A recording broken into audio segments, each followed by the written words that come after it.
सुस्ती में फंसी अपनी अर्थव्यवस्था को पटरी पर लाने के लिए चीन बड़ा राहत पैकेज झोंकने जा रहा है। 2022 की दूसरी छमाही के दौरान चीन का वित्त मंत्रालय स्थानीय सरकारों को लगभग 220 अरब डॉलर के स्पेशल बॉन्ड बेचने की अनुमति देने पर विचार कर रहा है। चीन इस पैसे का इस्तेमाल अपने इंफ्रास्ट्रक्चर फंडिंग को बढ़ावा देने और अर्थव्यवस्था को उबारने के लिए करेगा।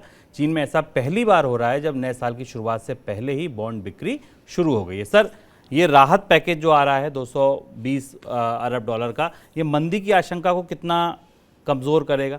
राहत पैकेज के जो डिटेल्स हैं उसको उन्हें एक बार देखना ज़रूरी है। उसके बाद फिर हम देखते हैं कि बाजार ने इसको कैसे इस पर रिएक्ट किया है। ये राहत पैकेज चीन की स्थानीय सरकारों को, लोकल गवर्नमेंट्स को ज़्यादा पैसा उगाने की छूट देता है।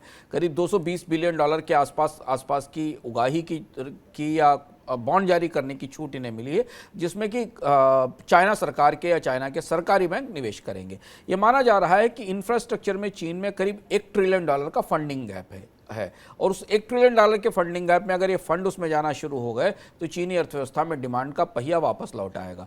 बाजार की निगाह इस बात पर है कि चीन कैसे 5.5% वाली जो प्री कोविड रेट है, ग्रोथ रेट है, उसे कैसे हासिल कर सकता है।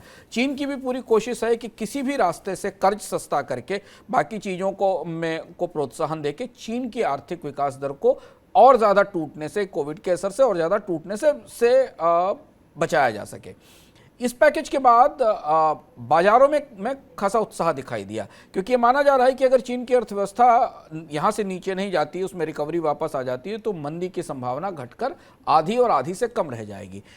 मेटल स्टॉक्स में हमको रिकवरी दिखाई दी, बल्कि भारत के बाजार में भी दिखाई पड़ी। दुनिया के देशों में भी खासतौर से धातुओं की कीमत में बढ़ोतरी दिखाई दी।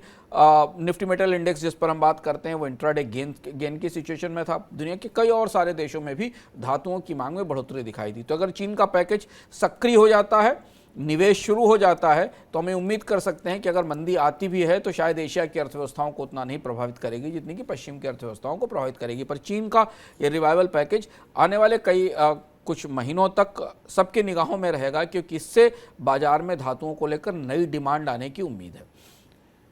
बिल्कुल, तो ये राहत पैकेज केवल चीन के लिए नहीं बल्कि दुनिया की अर्थव्यवस्थाओं के लिए भी महत्वपूर्ण होगा, क्योंकि अगर चीन तरक्की करता है तो मंदी जो दुनिया भर में गहराने की आशंका है उस पर भी अंकुश लगेगा।